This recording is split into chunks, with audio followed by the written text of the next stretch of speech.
What's up, guys? Well, it's been a few days since I've checked in. Hope you guys are doing well. I'm out of town on vacation this week. But I want to check in with you guys, kind of last minute, at least for tomorrow's action. But want to talk about the three big fights of the week. All right. Um, First off, I'm gonna talk about you know the biggest fight for me, and that is the fight Saturday. It will be broadcast on ESPN Plus. Hamza Sheeraz, I think I'm saying his name correctly, is fighting Liam Williams. Guys, unfortunately, and my apologies, I did not make a video about this weeks ago. In hindsight, I wish I would have. I wish I would have given you guys the heads up on this fight weeks ago. All right. FanDuel released props on this fight weeks ago.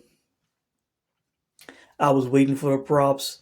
Uh, because I could not wait to bet the fight the way I think it's gonna go.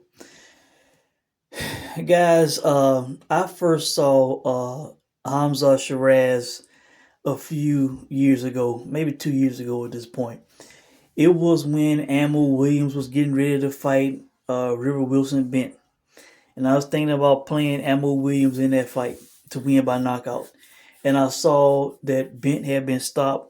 If I remember correctly, he had been stopped once, and that was against Hamza Shiraz, and the fight was on YouTube. I said, let me look at this. It's only the last two rounds. Let me look at this fight, see what happened. All right, see how tough this guy is.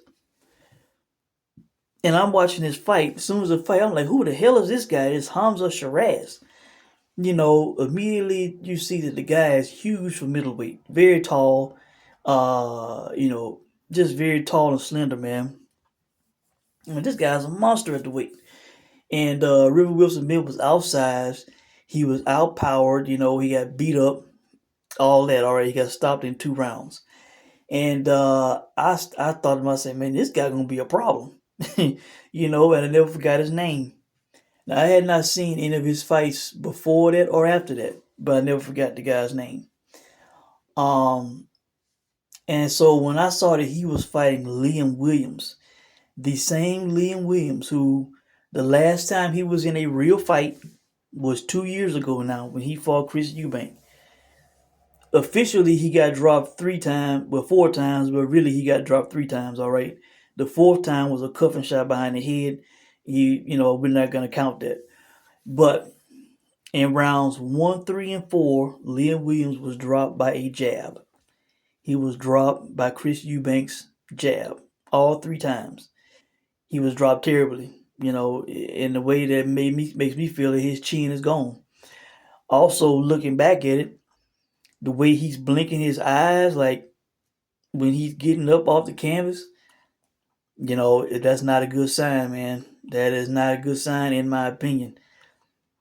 To me, and again, my opinion, signs of a damaged fighter, somebody who could possibly have serious damage in the future, if not damaged already. You know, it makes me think of Gerald McClellan when right before his life was changed forever, he got up off the canvas, he was blinking and shaking his head and all that. So, um, I don't think it's a good sign. The way Williams is going down in that fight, I think his chin is gone. He can't even deal with a jab, and that was 2 years ago. If he had problems with Chris Eubank's jab, he's gonna have fits with Shiraz's jab, man, because he has a good jab. You look at highlights of Hamza Shiraz, he constantly drops guys with the jab, with his jab. We're not even talking about his power right hand, which has power. But Shiraz is very good. I think this guy's going to be a problem for years to come. Not only does he have a good jab, not only does he have power, but he is also evasive. He also has defense. He can counter you, things like that. So, and he's only 24 years old. He seems to be very mature. I'm very impressed with the things that he says, the way he carries himself. Seems like a very smart, mature young man. And he's definitely a fresher fighter than Liam Williams. I'm expecting him to win by stoppage, and I think it's going to be early. All right, I don't think this fight gonna go past the 6th round. He has said in interviews, he's not gonna mess around like Chris Eubank. He gets Liam Williams hurt, he's gonna try to get him out of there. That's how he did with River Wilson Bent and Willow guys that he is hurt. All right, so You know, Hamza Sheeraz is somebody you probably want to play this week. Money is flooding in. You know, the money line is getting out of hand. The stoppage is, a well over like minus 160 at this point. When I got it on the weeks ago, I think I got it at a plus 146 on FanDuel. Plus 146. That was a deal. I knew it was a deal. And I played the knockout, I played the money line, and I also played round props. So when I saw this on the board, I said this was the next big money maker after the Barroso fight. Of course, I thought Conor Ben was last week when I looked into it, but of course it didn't work out, did it? All right, so but yes, I'm very high on Shiraz, and I think he is going to have a great performance against Liam Williams. I'm expecting him to stop Liam Williams quick. Liam Williams, after the Chris Eubank fight, he was out of the ring for 9 months. Came back. He was in a fight that didn't even last full 2 rounds with somebody that should not have been in the ring with him. Then he was out for another full year until I think November, December last year. He got in with another guy who did not belong in the ring with him, knocked him out in the round. All right, so um, in 2 years he hasn't boxed a full 3 rounds, and the guys he has boxed have been lower level competition. So I don't think he is really prepared for this fight, and I think his chin is gone. So that's how I feel about that fight. But quickly to tomorrow's action on the ESPN card, guys. I'm going with the underdogs on that show. It might not be a popular opinion, but Keyshawn Davis, in only his 10th pro fight, is fighting a veteran who is still in his prime, in my opinion, at 34 years old, a two-division world champion who is very experienced, has been in with quality guys. They giving plus, it was plus 650, but money came in. Now Pedraza a plus 600 on Caesar's William Hill. I'm sorry, I don't give a damn how decorated Keyshawn Davis is, if he the future or not. 10th pro fight, plus 600, plus 650. I gotta take it on a former world champion. I have to take those odds, guys. If this fight does not go in Keyshawn Davis' favor, if Pedraza wins this fight, in hindsight, everybody gonna say, man, there was too much too soon. There was only his 10th fight. He was fighting a two-division world champ. All this and that. I'm not gonna miss out on this golden opportunity if Pedraza can pull it off. So yes, I have played Pedraza on the money line, and I've also played Jermaine Ortiz on the money line. All right, because the odds are too good, and I view Jermaine Ortiz as being someone who can fight. Teofimo, since his defeat to Cambosis, he came back in a fight, a tune up against a guy that I cannot remember his name. The guy wasn't really trying enough. He of course won that fight by stoppage. Then he fought Sandor Martin. A lot of people thought Sandor won that fight. I thought it was a draw if Sandor would have got credit for the knockdown, the second knockdown. But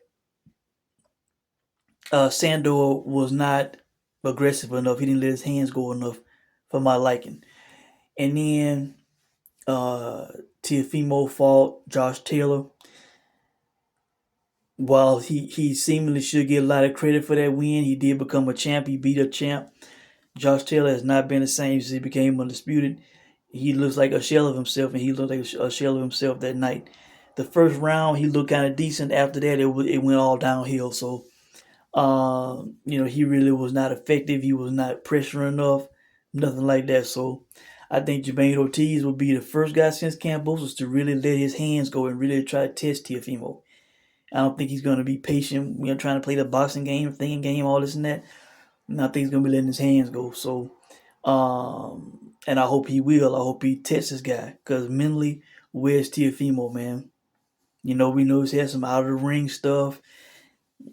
In the ring, he's kind of question himself, lack confidence, all these kind of things. So, I think it's a good opportunity with the odds that they're giving. If Ortiz was a plus 200, I wouldn't bother. But plus 600, yeah, I'll put a little something on that. And then just for the hell of it, I parlayed Pedraza and Ortiz. I got it like at a plus 5150 on William Hill Caesars. You know, these aren't screw up fighters here. These guys can fight. These guys have accolades. They have winning records. All right, so you know if both guys can pull off the upset in a parlay, it could be a great payday. So that's what I'm doing. I played them individually and I parlayed them just for the hell of it, in case they both can pull it off. So, but really, that's it, guys. Those are my plays for tomorrow and for Saturday. You know, I'm very confident in the Sheeraz play. I'm playing the big odds and underdogs tomorrow in case either one or both can pull it off. So that's it. You know, let me know what you guys think. Good luck to you in any wagers that you place tomorrow or the weekend. Enjoy the Super Bowl if you're gonna watch the Super Bowl. But I will try to be in touch after these fights and give you my thoughts. Until then, take care and thanks for watching.